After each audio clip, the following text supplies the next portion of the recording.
What if I told you that one bill being pushed right now could give billionaires even more tax breaks, while millions of hardworking Americans, including your neighbors, your friends, or even your own grandma, could lose their health insurance? This isn't just another political battle. This is a fight that could affect over 10 million people who rely on Medicaid, and it's happening fast. The bill they're calling the Big Beautiful Bill sounds promising at first, but underneath, it hides a harsh reality.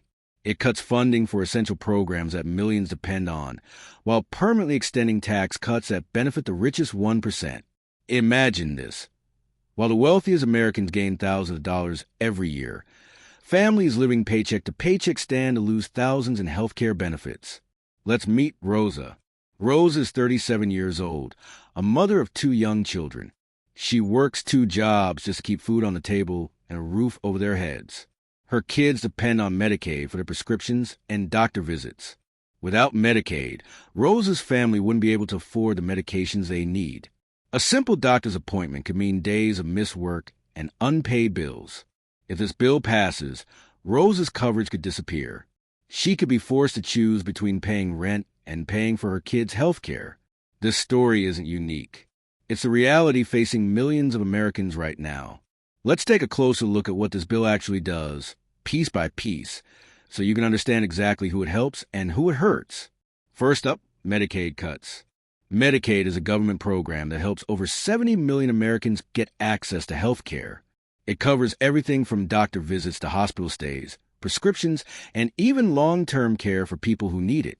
But this bill slashes nearly $800 billion from Medicaid funding over the next decade. What does that mean for everyday families?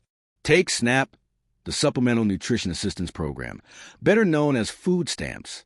SNAP helps millions of low-income families put food on the table. Imagine Maria, a single mother of 3. Before SNAP, she struggled to buy enough groceries every week. Thanks to SNAP, she can feed her kids healthy meals instead of skipping meals or relying on less nutritious options. With the cuts in this bill, Maria could lose part or all of her SNAP benefits. Suddenly, that monthly grocery budget shrinks drastically. Now she has to choose between paying rent or buying food. It's a heartbreaking choice no one should have to make. And it's not just SNAP. Cuts to Medicaid mean fewer covered treatments, longer wait times, and for some, losing coverage altogether. Now let's talk taxes. Specifically, the Trump-era tax cuts. Many of these tax cuts, which this bill would extend permanently, were introduced with the promise that they would boost the economy and help create jobs. One major feature is the SALT deduction, which allows homeowners in states with high property and income taxes to deduct those payments from their federal taxes. On the surface, that sounds fair. But here's the catch. The SALT deduction mostly benefits wealthy homeowners who pay tens of thousands of dollars in property taxes each year. Think of it like a giant funnel. Tax breaks pour down heavily for those at the top, widening the gap between the richest and everyone else. Meanwhile, middle-class families, who pay less in taxes overall, see far less benefit or none at all. To visualize it, imagine a ladder. The top few rungs grow wider and sturdier, making it easier for the wealthy to climb higher. But the lower rungs narrow, making it harder for middle and working-class families to climb at all. This bill extends these tax breaks permanently, funneling even more wealth to those at the top, all while slashing programs that millions depend on for basic needs. Put simply, this bill shifts the weight of financial hardship onto working families, while cushioning the wealthiest from economic burdens. Let's go beyond the headlines and talk facts. Because when it comes to the one big beautiful bill, the numbers and the experts tell a story that's hard to ignore. According to a June 2025 report from the Congressional Budget Office, nearly 12 million Americans could lose their health insurance under this bill. That includes 7.6 million people dropped from Medicaid and another 3.1 million losing subsidies for ACA marketplace plans. And those numbers aren't disputed. They're cited directly in a New York Times report that says these changes would gut Medicaid as we know it. So who's at risk? Low-income parents, children, seniors in nursing homes, rural Americans who depend on Medicaid to keep their local hospitals open, Experts at Georgetown University's Center for Children and Families warn that children account for nearly half of all Medicaid enrollees. Yet they'll be among the hardest hit. The bill slashes federal support to states, forcing governors to either raise taxes or cut people off. And while supporters claim the bill will fuel economic growth, economists at the Brookings Institution are clear. It won't. Their analysis shows that the permanent tax cuts included in this bill, mainly benefiting high-income earners, will increase savings, not spending. That means less economic activity, not more. The result? GDP growth under 0.5% over a decade, and a ballooning deficit projected to hit nearly $3 trillion. Brookings calls it wishful thinking at best. They say the growth projections cited by supporters are not just unlikely, they're mathematically unrealistic. And here's what the Economic Times adds. These healthcare cuts won't just leave millions uninsured. They'll destabilize hospitals, especially in rural areas, and increase the number of Americans forced to seek care in emergency rooms, driving costs even higher. The human cost? A Harvard study estimates that for every 830 people who lose Medicaid, one will die due to lack of timely medical care.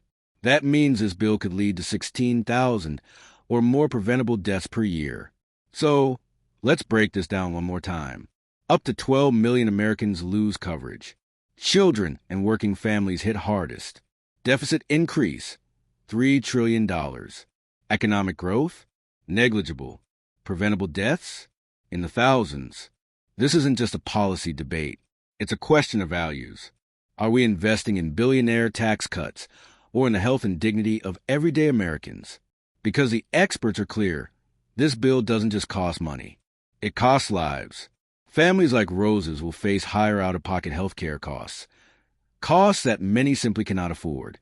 Because when people lose health care, the ripple effects don't stop at the doctor's office. They hit families, neighborhoods, entire communities. Without Medicaid, a working mother skips follow-up visits after surgery because she can't afford the copay. A child with asthma misses out on critical medication and ends up in the ER instead of school. A diabetic grandfather begins rationing insulin until his heart gives out. Healthcare isn't just about treatment. It's about stability. It's about whether families can plan for tomorrow without fear that one accident, one illness, or one missed paycheck could destroy everything. When healthcare access vanishes, so does economic resilience. People don't show up to work because they're sick. Small health issues snowball into major ones. Families go into debt. Local clinics close. And when rural hospitals shut down, it's not just a town losing care. It's losing jobs, emergency services, even its sense of safety. Mental health, too, takes a deep hit. When people lose coverage, they don't just lose doctors. They lose therapists, social workers, and support. Anxiety, depression, PTSD, all of it becomes harder to manage and easier to ignore. Suicide rates climb. Substance abuse rises. The very fabric of community starts to fray. But we've seen what happens when healthcare works. A single mom in Pennsylvania finally gets coverage and can take her child in for a long overdue vision test. That child gets glasses, and suddenly, school isn't a struggle anymore. A mechanic in Texas gets a diagnosis in time, treats it, and goes back to work. A grandmother in Georgia gets regular screenings and lives to see her granddaughter graduate. These aren't headlines. They're everyday wins made possible by coverage. That's what's at stake. Healthcare is more than a line item in a budget. It's the difference between surviving and thriving, between fear and freedom, between crisis and dignity. And when a bill threatens to take that away from millions, not because we can't afford to help, but because we choose not to, we have to ask, what kind of country do we want to be? Because at the end of the day, this isn't just about policy. It's about people. But why is this happening? At its core, this bill is about rewarding those at the very top, billionaires and big corporations, with more tax breaks, while cutting essential services for the rest of us. It punishes people who are already struggling to make ends meet, forcing them to choose between basic needs like healthcare, food, and housing. This isn't just politics. It's a choice about who we value as a society. And the clock is ticking. This bill is moving fast, with a vote expected as soon as July 4th. So what can you do? You have a voice. Use it. Call your senators. Tell them you oppose cuts to Medicaid, SNAP, and the Affordable Care Act. Tell them to protect health care for millions of families who depend on it. Sign petitions demanding that our leaders stand up for working families, not just the wealthy few. Share this video. Spread the word. The more people know, the harder it becomes to ignore. This bill will change the lives of millions of Americans. It could be the difference between life and death for some families. We all deserve a healthcare system that protects us when we need it most, not one that puts profits before people. Remember Rosa. Remember the millions like her who are counting on all of us to stand up and speak out. Because this isn't just about politics. It's about real people's lives. And together, our voices can make a difference. Don't wait. Act now.